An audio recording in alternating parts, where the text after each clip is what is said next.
अस्सलाम वालेकुम, मैं हूं अदनान आदिल और आप सुन रहे हैं मेरा वीलॉग अदनान आदिल जर्नलिस्ट। आज हमारा मौजू है पेट्रोलियम मसनूआत की कीमतों में ताज़ा तरीन इजाफ़ा और उससे पैदा होने वाली महंगाई की लहर। दोस्तों, जैसा कि आपको मालूम है कि बुध को रात गए हुकूमत ने पेट्रोल, डीज़ल और मट्टी के तेल की कीमतों में एक बार फिर इजाफ़ा कर दिया। गुज़श्ता 20 दिनों में हुकूमत ने तीसरी बार पेट्रोलियम मसनूआत की कीमतों में इजाफा किया है। जब वज़ीर आज़म इमरान खान की हुकूमत रुखसत हुई तो पेट्रोल की कीमत 149 रुपये फ़ी लीटर थी, अब ये 234 रुपये फ़ी लीटर है।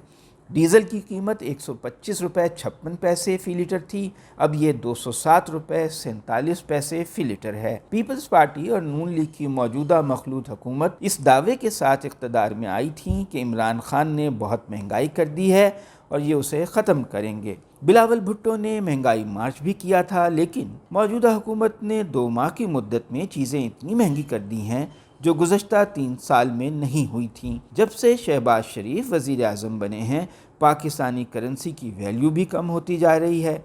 जब इमरान खान की हुकूमत गई तो $1 तकरीबन 178 रुपये का था, आज 208 रुपये का है, यानी 2 माह में इसकी वैल्यू 30 रुपये कम हो गई। यानी पाकिस्तानी रुपए की वैल्यू डॉलर के मुकाबले में 30 रुपये कम हो गई। करेंसी की कदर कम होने से हर चीज़ की कीमत में इजाफा हो जाता है, क्योंकि पाकिस्तान ज़्यादातर अशिया बैरून मुल्क से दरामद करता है। पेट्रोल, डीज़ल, कुदरती गैस, दालें, खाने का तेल और महदूद मकदार में गंदम और चीनी भी। सनती खाम माल भी बैरून मुल्क से आता है, इसलिए सनती शोबे की लागत भी बढ़ जाती है। इलेक्ट्रॉनिक्स के सामान की कीमतें भी बढ़ जाती हैं, वो भी बाहर से आती हैं। हुकूमत का कहना है कि पेट्रोलियम मसनूआत की कीमतें बढ़ाना उसकी मजबूरी है, क्योंकि हुकूमत IMF से कर्ज लेना चाहती है और IMF की शर्त थी कि पेट्रोल, डीज़ल की कीमतें बढ़ाकर आमदन बढ़ाई जाए। दोस्तों, पेट्रोलियम मसनूआत के नर्ख बढ़ने से आम आदमी शदीद मुतासिर हुआ है।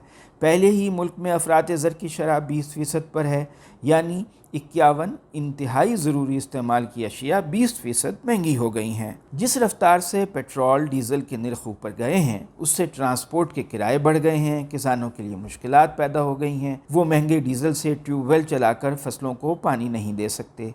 ज़राअत बुरी तरह मुतासिर हुई है। माशी माहिरीन का ख्याल है कि पेट्रोल, डीज़ल और बिजली के नर्ख बढ़ने से महंगाई या अफरात ज़र की सालाना शरह 30% से ज़्यादा हो जाएगी। हुकूमत कह रही है कि 11 साढ़े 11% होगी, लेकिन ये अमली तौर पर होता नज़र नहीं आ रहा। इसका मतलब है कि आम आदमी की क़ुव्वत ख़रीद एक साल में 30% कम हो जाएगी। 100 रुपये का नोट 70 रुपये के बराबर हो जाएगा, बल्कि किसी हद तक हो भी गया है। अगर आप गुज़श्ता 4 साल की महंगाई को जोड़ लें तो आम लोगों की क़ुव्वत ख़रीद निस्फ़ से भी कम रह गई है। 100 रुपये का नोट 30-40 रुपये के बराबर हो गया है। मामला ये है कि पाकिस्तान की हुकूमत अमीरों और खुशहाल तबकात से टैक्स वसूल नहीं करती या बहुत कम करती है, और उसका सारा जोर गरीब लोगों और सफ़ेद पोश तबके पर चलता है। बड़े ज़िम्मेदार इनकम टैक्स की अदायगी से मुस्तस्ना हैं। पाकिस्तान के आइन के तहत वफाकी हुकूमत ज़रई आमदन पर इनकम टैक्स वसूल नहीं कर सकती। सूबाई हुकूमतें वडेरों, ज़मींदारों से मालियाना और ज़रई इनकम टैक्स वसूल करती हैं, लेकिन वो बहुत मामूली होता है। मिसाल के तौर पर अगले माली साल के बजट में सिंध हुकूमत ज़िम्मेदारों से कुल मिलाकर 4 अरब रुपए टैक्स वसूल करेगी, जबकि उसका मजमूई बजट 1700 अरब रुपए का है। दूसरी तरफ यही सिंध हुकूमत सूबे के पेशावर माहिरीन जैसे डॉक्टर्स, इंजीनियर्स, वकीलों, IT माहिरीन की खिदमात पर उनसे 275 अरब रुपए टैक्स वसूल करेगी। पूरे मुल्क के बड़े बड़े ज़िम्मेदार इसी तरह ऐश कर रहे हैं, जबकि गरीब और मुतवस्सत तबके के लोग उनके अखराजात उठा रहे हैं, और हुकूमत के भी। यही हाल ताजरों का है। मुल्क में तकरीबन 40 लाख दुकानदार हैं जो इनकम टैक्स की झेल में आते हैं, लेकिन वो टैक्स नहीं देते। इमरान खान की हुकूमत में लाजमी शर्त रखी गई थी कि 1 लाख से ज़्यादा ख़रीदारी पर शनाख्ती कार्ड दिखाना लाजमी होगा, ताकि मईशत को दस्तावेज़ी बनाया जाए। ये शर्त मौजूदा हुकूमत ने ख़त्म कर दी है। नून लीग और पीपल्स पार्टी की हुकूमत ने ताजरों पर मामूली सा फ़िक्स टैक्स लगाया है, जो एक मजाक के मुतरादिफ है। एक तो हुकूमत ताजरों से डरती है کہ وہ ہڑتال کر دیں گے۔ دوسرے نون لیگ کی سپورٹ بیس بھی پنجاب کی تاجر برادری اور دکاندار ہیں، وہ انہیں ناراض نہیں کرنا چاہتی۔ تو یوں حکومت نہ ذمہ داروں سے پورا ٹیکس لے سکتی ہے اور نہ امیر تاجروں سے، بلکہ اس کا سارا زور عام آدمی پر چلتا ہے۔ عام آدمی کے استعمال کی ہر چیز پر ٹیکس لگا ہوا ہے۔ ملک میں 40% پیٹرول موٹر سائیکل والے یا رکشہ والے استعمال کرتے ہیں۔ پیٹرول پر بھاری ٹیکس لگا کر حکومت دراصل ان کا خون نچوڑ رہی ہے۔ ضروری استعمال کی تمام اشیاء پر سیلز ٹیکس نافذ ہے۔ 17% سیلز ٹیکس کے ساتھ ساتھ ریگولیٹری ڈیوٹی ہے، ایڈوانس انکم ٹیکس بھی ہے۔ عام آدمی جو چیز بھی خریدتا ہے، حتیٰ کہ موبائل فون کا جب آپ چارج کرواتے ہیں، اگر آپ 100 روپے ڈلواتے ہیں تو آپ کو 65-70 روپے ہی ملتے ہیں، باقی حکومت کو ٹیکس میں چلے جاتے ہیں۔ تو عام آدمی جو چیز بھی خریدتا ہے اس پر حکومت کو 30% سے 40% ٹیکس چلا جاتا ہے۔ بجلی کے بلوں پر بھی بہت سے ٹیکس لگے ہوئے ہیں۔ حکومت بہانہ یہ بناتی ہے کہ IMF کی وجہ سے پیٹرول مہنگا کرنا اس کی مجبوری ہے، لیکن یہ بات درست نہیں۔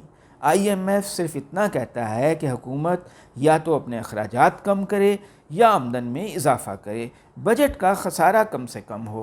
حکومت اس کے لیے کون سا طریقہ استعمال کرتی ہے یہ اس پر منحصر ہے۔ حکومت کو اگلے مالی سال 4000 ارب روپے کا خسارہ ہوگا جو وہ قرضوں سے پورا کرے گی۔